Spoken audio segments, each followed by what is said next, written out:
Listen carefully. Good morning. Shall we start by looking at the topic of your project? So, what have you decided to research? Well, we thought we'd compare festivals in different countries and see if any of them are similar. Yeah, like the carnival celebrations in South America and the water festival in Thailand. OK. What exactly are you planning to study? The origins of the festivals? The types of celebration? People's attitudes towards the festivals?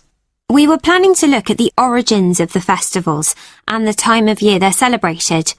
We're thinking of looking at the connection between the seasons in different countries and the actual festivals, and then looking for similarities between countries that are quite far apart. Well, that sounds interesting. Did you say you've already started researching into the carnival? Yes. We've already found a connection between the carnival and the seasons. For instance, some researchers say that a very long time ago in Europe, people used to put on colourful masks and costumes at the beginning of the year to celebrate the end of winter, and then they could get ready for spring. Right. And then what happened? Well, as the years went by, the purpose of the carnival changed, and it became a religious festival.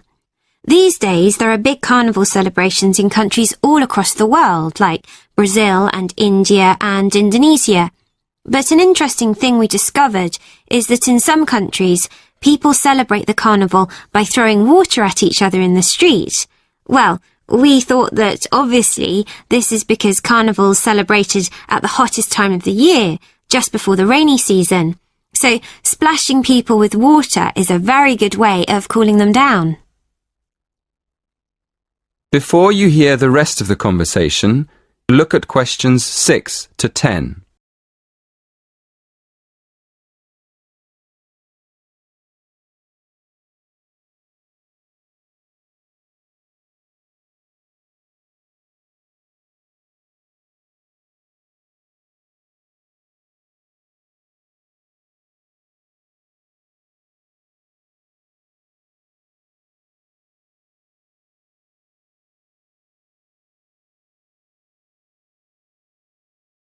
Now listen and answer questions 6 to 10.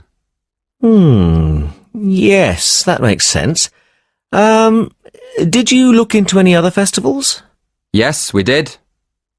What we're planning to do is more research into water festivals. We found that in Asian countries, where there aren't any carnival celebrations, there are still festivals that involve people splashing each other with water.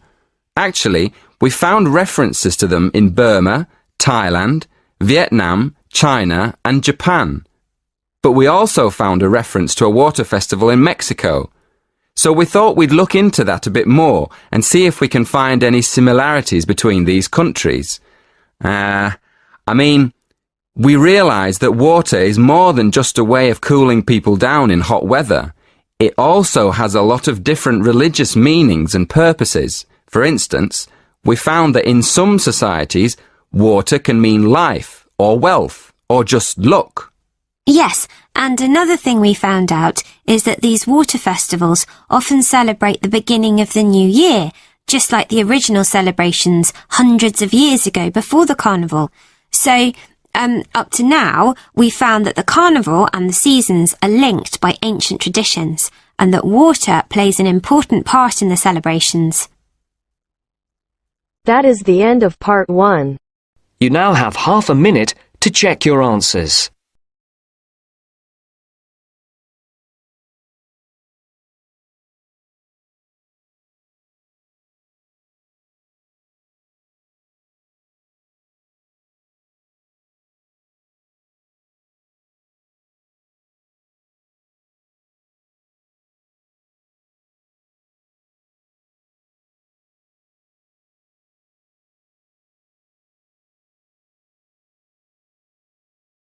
Now turns to part 2.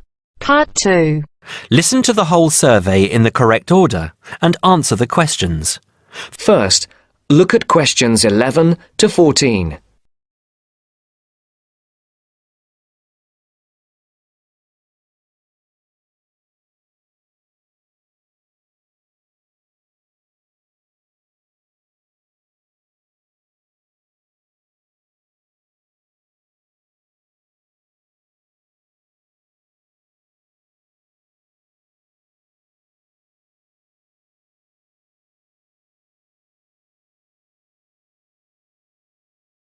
Listen carefully.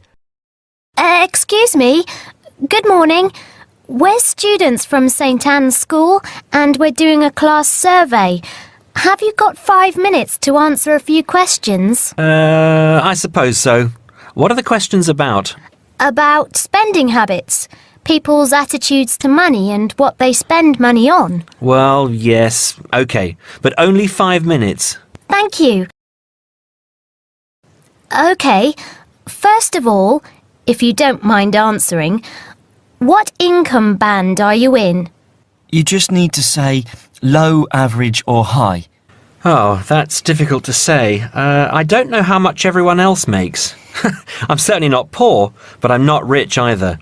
Certainly not after I've paid all my bills. Shall we say in the middle then? Yes, I think so. And how much money do you feel you have to spend? You said that you have to pay a lot of bills. Yes, I feel that I don't have very much. I earn quite good money, but it doesn't feel like that most of the time. I guess everyone would like to have a bit more money, though. OK, so what do you spend most of your money on? Well, most of it goes on monthly expenses. I've got a big mortgage on my house, and my children's school fees are very high. After I've paid for gas and electricity and water, and all the insurance on the house and my car, I don't have much left. I like taking my wife out to a nice restaurant once a month, but I don't very often buy clothes. Oh, and I collect radios. Old radios. That's my hobby. And how do you usually pay for the things you buy? I use my debit card for most things these days. I have 2 credit cards, but I don't like using them. I prefer to pay for things immediately. Otherwise, I feel I'm getting into debt. I pay my bills online or over the telephone. I usually have between £10 and £20 in cash with me to pay for emergencies, taxi fares and that kind of thing. Before the broadcast continues, look at questions 15 to 20.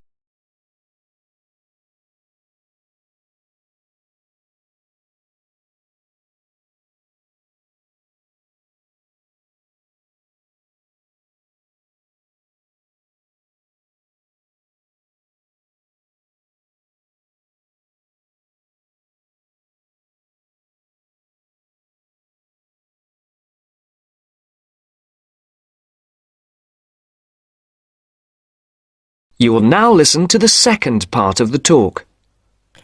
What do you think is good value for money? Not very much, to tell you the truth. Everything seems to cost more than it should these days. I think my telephone and internet broadband package is good value for money, though.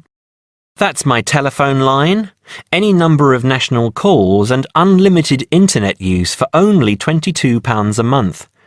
I think at least one member of my family is online for an hour or more every day. I think £22 is a very good deal. And what do you think is a waste of money? Personally, I don't understand why anyone buys a new car.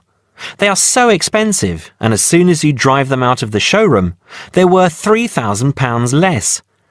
Perhaps I'm just saying it because I can't afford a new car myself. But to me, it seems so much more sensible to buy a good second-hand car for half the money. Do you ever buy anything you can't afford? Yes, I collect radios, old radios. I have 9 now, and they're quite expensive. I paid £350 for a 1950s radio last month. I didn't have much money for the rest of the month after that. My wife thinks I'm crazy, but it's important to treat yourself occasionally, don't you think? My wife buys nice perfume and lots of clothes, and I have my radios. OK, so finally, would you say that you're a spender or a saver? Well, as I said, I don't really have much to save, but I guess I'm a saver rather than a spender. It's good to enjoy money if you have it, but you must save for a rainy day. You never know what will happen in the future. Thank you very much for talking to us. Have a nice day now.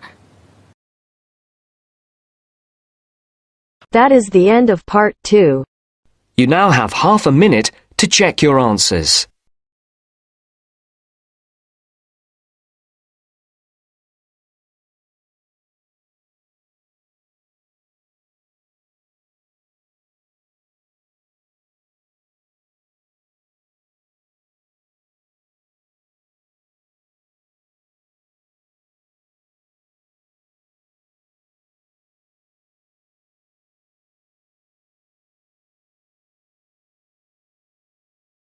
Now turns to Part 3. Part 3. You will hear 3 conversations. The first and the third between 2 students, and the second between a student and a clerk. First, you have some time to look at questions 21 to 25.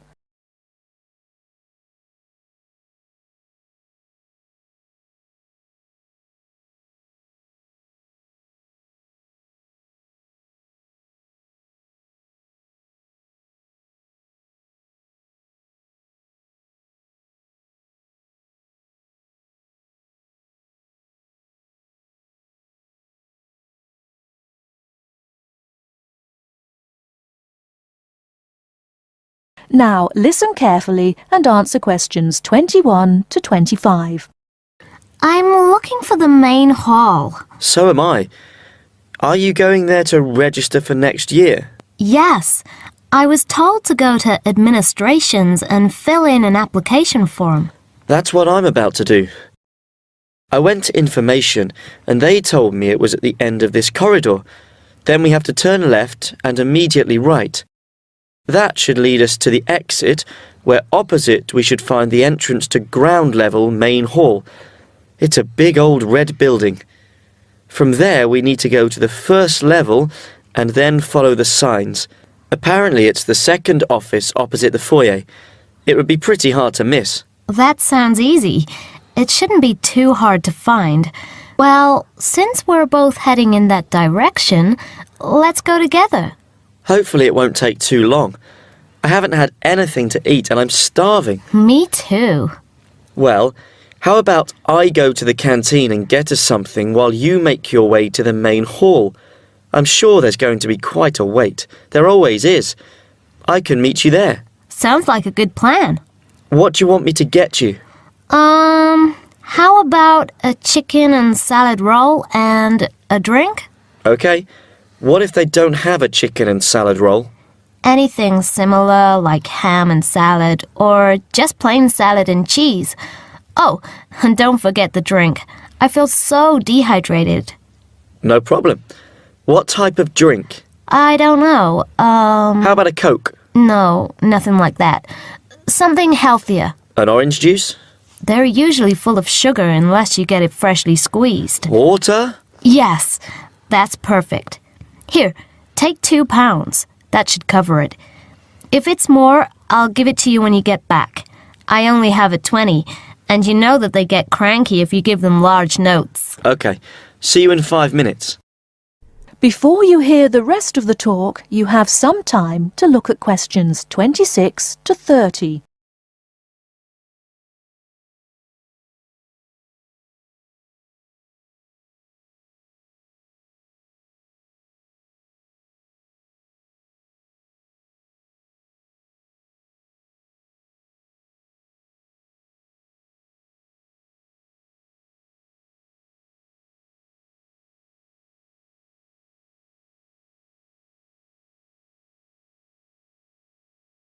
Now listen and answer questions 26 to 30. First year economics? I just have to fill out this form for our records. What's your name? Phoebe Payne. Can you spell that for me? Sure. P-H-O-E-B-E-P-A-Y-N-E.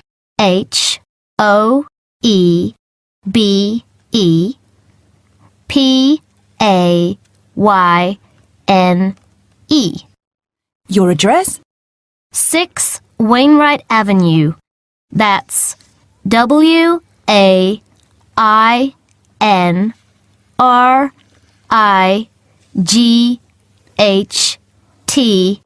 Nottingham. Nottingham. And your phone number? It's not connected yet. I've just moved in. Okay. When you get your phone connected, contact us. I'll just make a note that your phone number is to be advised. I'll do that.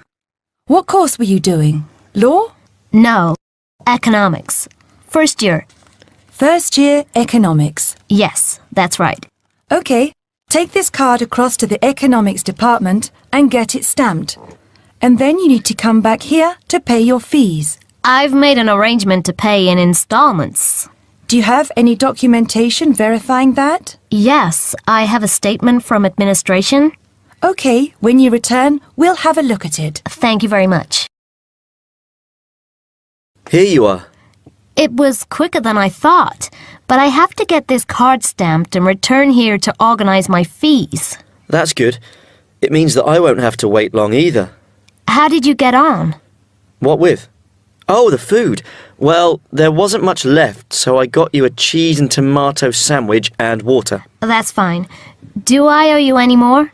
No, I need to give you back £3. But I only gave you 2. Oh yeah, I thought you gave me a £5. OK, so we're square. So what do I have to do? Go to the desk and give your personal details. Then they'll give you a card that you need to take to your faculty. What's your major?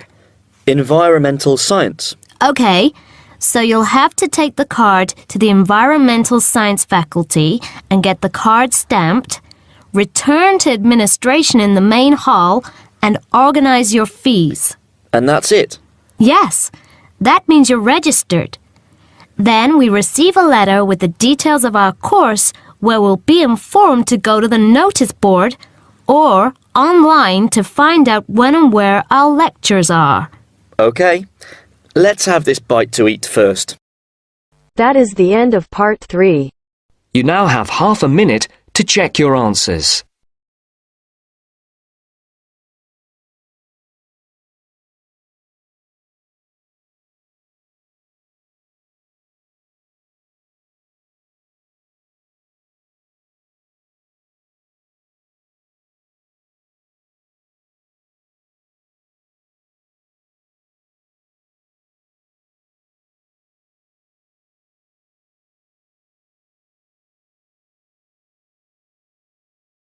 Now turns to part 4. Part 4. You are going to hear a conversation between two students about studying abroad. First, you have some time to look at questions 31 to 40.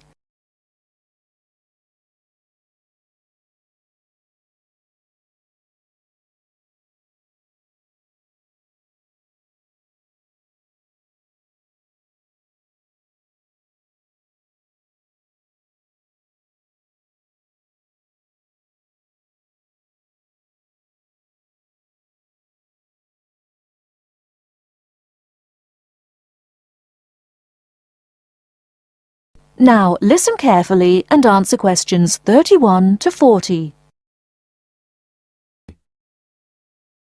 Hey Mary, how's school going? Haven't seen you in a while. What have you been up to? John, good to see you again. I've been really busy the last couple of weeks. I'm applying to study abroad next year. Really? So am I. I think it will be a great experience to be able to study in another country. What country do you want to go to? At first I wanted to study in Africa, but my parents really don't want me to go there because they think it will be dangerous. So now I'm thinking about going to Spain, Italy or Japan. Actually, I think Africa would be a fascinating place. I would want to go there to visit. Maybe not to study, but definitely I would want to go visit. For next year, I want to go to either China or Germany to study, but my parents can't afford any European countries, so maybe... Why China or Germany? Well, I want to go to China because I think it's a really interesting country with a long history. Plus, it has been changing so much, and I think it is a great time to be there. I really want to improve my Chinese also, and I've been taking Mandarin courses the last 2 semesters. I would want to go to Germany because my mother is German, and I want to learn more about my cultural background. How about you? Why the countries you chose? Well, I want to go to a Spanish-speaking country. I took Spanish in high school, so I figure if I go to a Spanish-speaking country, I'll be better off knowing some of the language already. But I have already been to Mexico many times, and South American countries don't have classes for my major, except for Brazil, but they mostly speak Portuguese there. I would want to go to Italy because I want to do a study about ancient Roman civilization. It has always been a dream of mine to go and see Pompeii and the volcanic ruins. Plus, my family has Italian roots and I love Italian food. I want to go to Japan mainly because my girlfriend was born in Japan and always tells me all of these fascinating stories about Japanese history and culture. I am a big fan of sumo wrestling also, so I've always wanted to see a sumo match in person. I really love sushi and almost all Japanese food. Recently, I have started to watch some Japanese baseball too. But of course, these are all secondary reasons. My main reason is of course my girlfriend and understanding her culture. I don't speak any Japanese though, so that is my major drawback. I think it is much better to go to a country if you can speak the language. That's great. When do you have to decide by? I have to finish all my applications this week. I'm really stressed trying to finish everything, on top of all my schoolwork. I'm almost done with my applications. I just have to finish the Italy application. I think my last choice is Italy, so I'm doing that one last. How long do you want to go for? I think I'm only going to go abroad for 1 semester, or else I won't be able to graduate on time. I have many classes left until I can finish my degree, and I'm not sure if I will be able to take them studying out of the country. I think I might be able to study in Spain because my Spanish is fluent, but definitely not in Italy or Japan, unless they have classes offered in English. I want to go for a year. I've heard that it's better to go for a year because you get a full experience and get a better grasp on the language. But I understand that most people can't finish their degree in time. It was hard trying to decide which country I would rather go to, but I think my first choice is to go to China. I know Germany will be great also. Either way, I will be thrilled to have the opportunity to study there. What's your first choice? I really don't have one. Actually, I think I'm like you. Just being able to study in another country will be great. Either Japan or Spain will be awesome. Italy will be awesome too. But I've been there a bunch of times, so I think I prefer to go somewhere else. Sounds exciting. We'll have to go to class now. It was great talking to you again. See you around next time? Yeah, sure. See you around. Hope that everything goes well. That is the end of part 4. You now have half a minute to check your answers.